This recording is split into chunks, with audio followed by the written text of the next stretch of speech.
Good afternoon. My name is Agatha, and I'm here today with my colleague Juno, and today we'll be showing you how to read and analyze OMI NO₂ data using Java and Excel.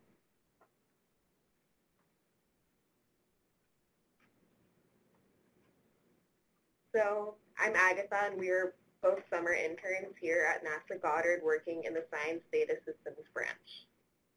Hi, my name is Juno Kimwee, so I'm also an intern working here at Goddard, and I graduated from Civil Friends School this past spring. So the focus of this study is to extend the results of previous studies regarding NO₂ column density trends in various regions using tropospheric NO₂ from the Ozone Monitoring Instrument, aka OMI. And so we chose studies that use this specific data, and our results showed that NO₂ levels peaked in the winter in both the United States and India, and the NO₂ levels decreased during the summer in both the United States and India. And the approach that we used can be used to help monitor NO₂ emissions. So NO₂ data is from OMI, aka Ozone Monitoring Instrument, and that was launched in July 2004 aboard the NASA EOS, aka Earth Observing Satellite. And it makes simultaneous measurements of NO₂ data in a swath, and it is an HDF file that contains 1 day's worth of NO₂ data from OMI, and the README has more information about NO₂ data, and all of the blue links are clickable.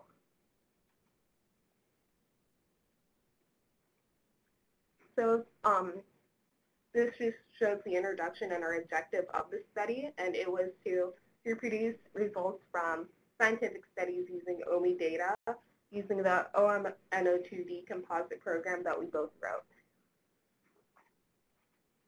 So finding past studies, we used Google Scholar to help us, and all these links are clickable. And the first study is called Trends in OMI NO₂ Observations over the United States, studied seasonal averages plotted over time and analyzed for various U.S. cities and power plants.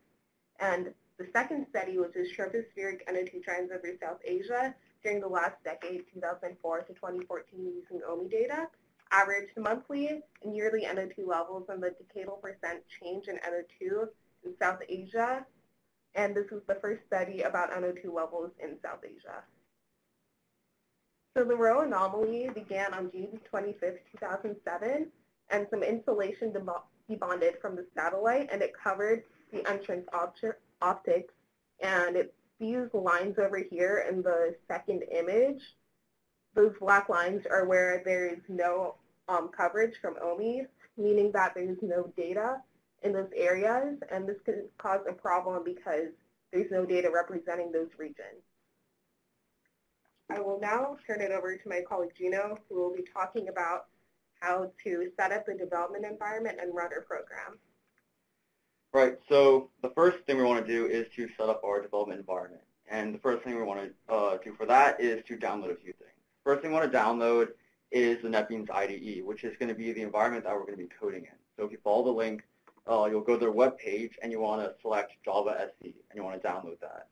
So the second thing you want to download is the HDF Java library.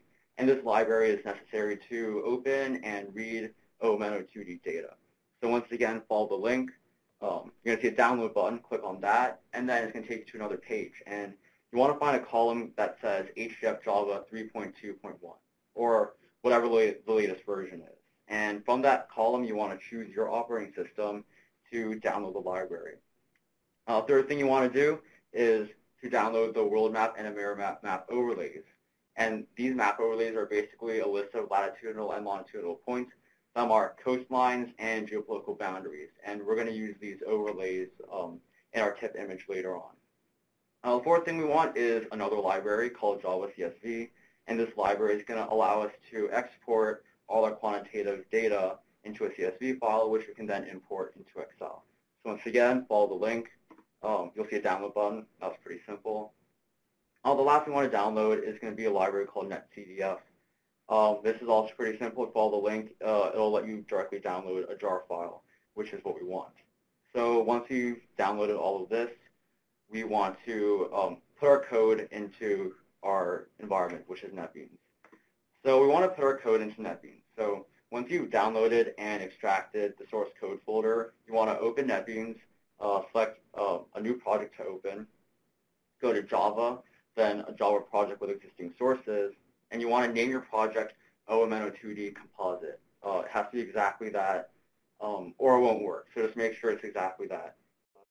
You want to choose your location, where you want to save it, and then when it asks for a source package folder, you want to choose the source code folder which is downloaded, and once you have that in there, press finish, and it should automatically set up the code for you. So once you've set up your code in NetBeans, you want to now take the libraries that you downloaded and also put them into NetBeans. So if you remember, there are 3 libraries we want to import: the netcdf library, the Java CSV library, and the HDF5 library.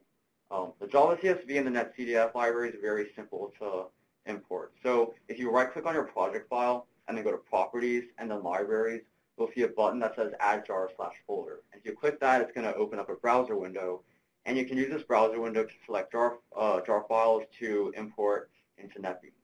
So once you open up this browser window, you want to select the Java CSV jar file as well as the netcdf jar file to import. And if you've done those, then those 2 libraries will be good to go. The HDF5 library, however, is a little bit more difficult. So when you download HDF5, you're going to basically download a folder, and the folder is going to be called HDF Java. And inside this folder, there's going to be a whole bunch of folders. You want to find a folder called lib, which is the library directory. And within this library directory, there's going to be a whole bunch of jar files, and you want to select the jar HDF5 jar file as well as the SLF4J-API jar file. And you want to import those 2. And then one little extra step is that you then have to go to the Run tab, and where it says VM options in the text box, you want to type in what you see on the screen where it says -djava.library.path equals, and then whatever the path of your library directory is. So once you've done all that, then you will have successfully imported all 3 of your libraries, and you should be good to go. Just in case you run into any issues with the library or it says you're missing any libraries, one thing you might want to try is go back to that library directory and import some of the other jar files within there. That might solve the issue, but as is, you really should not run into any problems. So moving on, you've got your code and your libraries in NetBeans. Now you want your input, what you want to put into the program. In our case, that's OMI data. And so this data is accessible on EOSDIS. So the first thing we need to do is to create an Earth Data login account. And we need to do this because if we don't create an Earth Data login account and log into it, we can't download anything. You'll run into an error if you try to download it. So first step, do that. Second thing is we want to go to Mirador, which is a search tool on EOSDIS, which will allow us to find and download the data we're looking for. So once you're on Mirador, you want to search for OMI in the keyword box. And if you do that, you're going to see the OMI files show up here, and you want to select the files that you want to download. You can add them to your cart, and then once you've checked out, you'll see this page, and you want this link that says URL list parentheses data. And if you click that link, it's going to open up a new HTML web page, and this web page is going to be full of links. And each link is going to be a download link for one of the files that you want to download. So you've got a page full of links. How do you download this really quickly? Well, we recommend using the software called Chrono Download Manager, which is actually an extension for Chrome. So we also recommend that you use Chrome for this process. So once you've downloaded Chrono Download Manager and you add it to Chrome, it's going to open up, and you open up Chrono, you're going to see this page. And you want to find this green plus button. And so if you press this green plus button, what it does is it's going to open up another dialog box, and you're going to see this section that says URL. And so if you press this green plus button, what it does is it's going to paste the contents of your clipboard automatically into the URL box. So if you go to your HTML web page with all your links, and you copy everything to your clipboard, and you press the green plus button, it will automatically paste all your links into there, and you press the start button, then it'll automatically download everything for you into your downloads folder. So you've got your input and your code's all ready to go. There are 3 little steps you have to do, 3 little minor configuration steps that we have to complete before the code will run. And so the first of these 3 steps is to create an input coordinates file. And the purpose of this input coordinates file mainly has 2 purposes. First thing is it specifies the fill value, and the second thing is it specifies what regions we want to examine. So the fill value is essentially the default value that is assigned to a cell if no data is picked up there. So in other words, if the fill value ever comes up anywhere, that means that no data was picked up for that spot. And we use this fill value to know what data that we want to keep and what data we want to throw out. So the fill value, which you will see here, negative 1.2676506 E30, that is the fill value. If you'd like to confirm it, you can check it against the metadata in one of the OMI files. But the fill value needs to be the first line of your configuration file, and then each line afterwards is going to specify one region that you want to examine. So for each line afterwards, it's going to follow the same format. It's going to go region name with no spaces, and then the next few numbers is going to be the coordinate of the top left of your boundary box. The next numbers after that is going to be the coordinate of the bottom right corner of your boundary box, and then the last number is the percent cutoff. And so when I say boundary box, basically each region, the perimeter is a rectangle. And so we want to tell the code essentially what the rectangle looks like. So the code can recreate this rectangle, and so everything inside the rectangle counts as part of the region, and everything outside the rectangle doesn't count as part of the region. And so by getting the coordinates of the top left and the bottom right vertices of this rectangle, the code can recreate it, which is what we're doing here. And then the last thing, 0.9, the cutoff percent. So the cutoff percent is basically the percent of coverage that must be met within a certain region for it to be evaluated. So for example, here Los Angeles, 0.9. So 0.9 means that for Los Angeles, if it's examining a set of data, if there's less than 90% data coverage in Los Angeles, data for that day is thrown out. So once you set up this input coordinates file, there's only 2 more things you have to do that's left. So the second of 3 things is to set your arguments. And your arguments is going to specify your input path and your output path. So if you right-click on your project file and you go to Properties and then Run, you'll see a box that says Arguments. And then, so you first want to put in your input path. And your input path is going to be the directory that contains all your OMI data. So once you've downloaded all your OMI data, you want to put it into a folder. It can be any folder, but it should only be containing OMI data. It should not be mixed with other types of data or other types of data formats. And the input path is going to specify the path of the folder containing all that. And then you want to type in your output path. And the output path is going to be the folder containing all your output. So the input path and the output path should both have quotes around them and should be separated by a single space. And then the very last thing you have to do for the code to run is to change 2 variables. You'll find both of them towards the top of your main class. First variable, which is indir, is your in directory. And you want to make this equal to the location of whatever folder you store your map overlays. And the second variable, input coordinates, you want to make that equal to the path of the text configuration file you just made. And once you've done all that, then you can finally run your code. So if you run your code, now you're going to want to choose your output. This part's pretty simple. You just go to the output path that you just previously specified, and in there you'll see your output files. So you'll find one TIFF image for every OMI file processed, and each TIFF image is going to be a world map, and it's going to have all the geographic bounds in green, as well as red rectangular boundaries around each region you examined. And on top of that, it's going to be a grayscale, so the lighter areas represent more NO₂, and the darker areas represent less NO₂. And finally, there will be one CSV file along with all that, and that CSV file will contain all your quantitative data, so that you can directly import that to Excel for further analysis. So you want to be sure to have enough time to run all the code because each file will take around 2 to 4 seconds to run. So if you're getting all of the data from the OMI mission, it will take about 2 hours more or less. And you want to make sure that you take bandwidth into account when downloading the NO₂ files, and they're around 9 to 10 megabytes each. And for all the files from the OMI mission as of July 2017, it took around 100 minutes to process. So here are some tips that we have for debugging. So this message over here, which says file has been truncated, means that the NO₂ file didn't download correctly, so you want to make sure to delete it and re-download it again. And make sure that all your file paths are correct, because if they're not correct, then you'll get a file not found exception. If you get a number format exception, then the number that you're trying to parse is either not a number or you have divided by 0.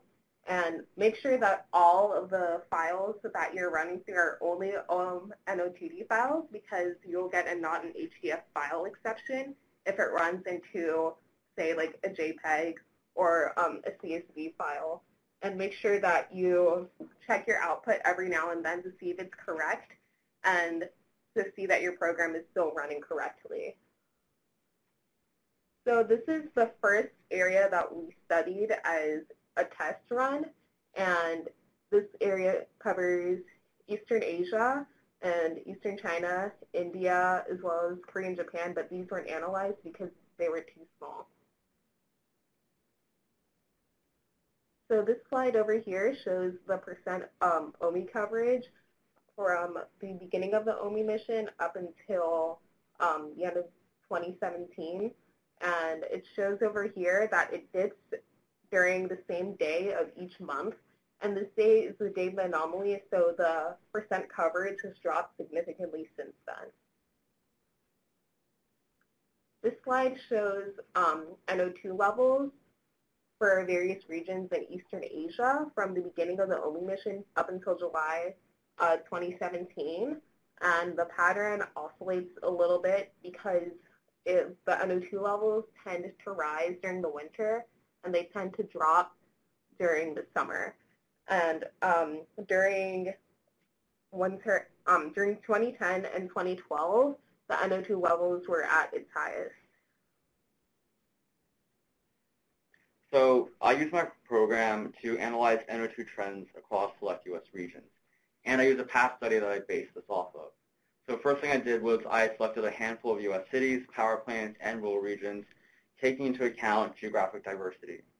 Then I used the program to calculate seasonal averages for both weekdays and weekends, and I used that to look at trends as well as yearly percent change. And then I compared my findings to the past study. So just to touch on my results briefly, most of my result trends were similar to the past study. So both studies saw NO₂ spikes in the winter, and we both saw that NO₂ was higher on the weekdays. And there was also, you can see in cities such as Los Angeles, there was an overall NO₂ decrease, which the past study attributed to stricter regulation. And finally, both my study and the past study saw stronger decreases in urban regions and for the East Coast, and for power plants on the East Coast especially. However, there were some differences in actual quantitative data when I did a quantitative analysis. And this can mainly be attributed to two things. The main big thing is that the past study used a slightly different retrieval called the Bear algorithm, while I use the standard NO₂ product released by NASA. So the Bear retrieval, which is developed by the University of California in Berkeley, claims to report an 8% higher emissions in polluted regions and a 30% lower emissions in non-polluted regions, and also has a slightly higher spatial resolution, which can lead to some differences in quantitative data. Also, I use rectangular boundaries for my regions, while the past study used circular boundaries. And so obviously in areas like here or here in the corners, I would have taken some extra data into account that the past study did not. What I studied was NO₂ trends in Indian hotspots, and these are the hotspots I studied, which were Delhi, Korba, Bengaluru, and Chennai. And what hotspots are, they're cities or regions with high populations, and these cities and regions tend to have higher levels of NO₂ compared to the country. And I calculated monthly percent change, as well as yearly percent change in all of these hotspots, and I compared them with the study's findings. And I ran into some trouble when finding hotspots because a lot of them were too small. So to fix that, I used hotspots that had an area greater of 500 kilometers squared, and if that still didn't work, then I ended up making the hotspot area a little bigger to include the surrounding suburbs. So to analyze my output, I opened the CSV in Google Sheets and made pivot tables for each year. And for the row value, I used the month. And then for the values in the pivot tables, I used each region summarized by average. So these are all the monthly averages that I used. And then I filtered it by the year. And then these are some charts made from these pivot tables. And there is usually a drop in all of these regions during monsoon season, which is from about July to October. And then these were the results that I had, and the percent difference that I had compared to the study that I found was ranging from about 1% to around 10%. And some possible reasons for the differences in results is that the study used a tool to find statistically significant hotspots, and it had the exact region, whereas I used rectangular bounds, which included the surrounding suburbs, which possibly lowered my NO₂ averages. And the hotspots were only around 1 to 10 pixels, which isn't a lot of data to work with, and the study only provided the center point for each hotspot, so I kind of had to estimate the northwest corner and the southeast corner. So from our studies, there were a few unanswered questions that arose. One of the unanswered questions is that OMI coverage seems to peak in the summer every year. We couldn't figure out why, and that's worth further investigation. Also, we noticed that for each year, OMI coverage seemed to dip around the same time each year, which was also unexplained and would be interesting to follow up on. So NO₂ levels peaked in Asia during the winter of 2012/2013, and we don't know a reason why. There could have been a weather event that had happened during that time, or anything else significant. And then Bengaluru in India had really low levels of tropospheric NO₂ compared to the other hotspots when it's the third most populated city in India. So a possible study could be to figure out why it happened. And NO₂ levels tend to drop during monsoon season, and we don't know the reason why. So another possible study could be, why do NO₂ levels drop during monsoon season? Here are the references that we used, and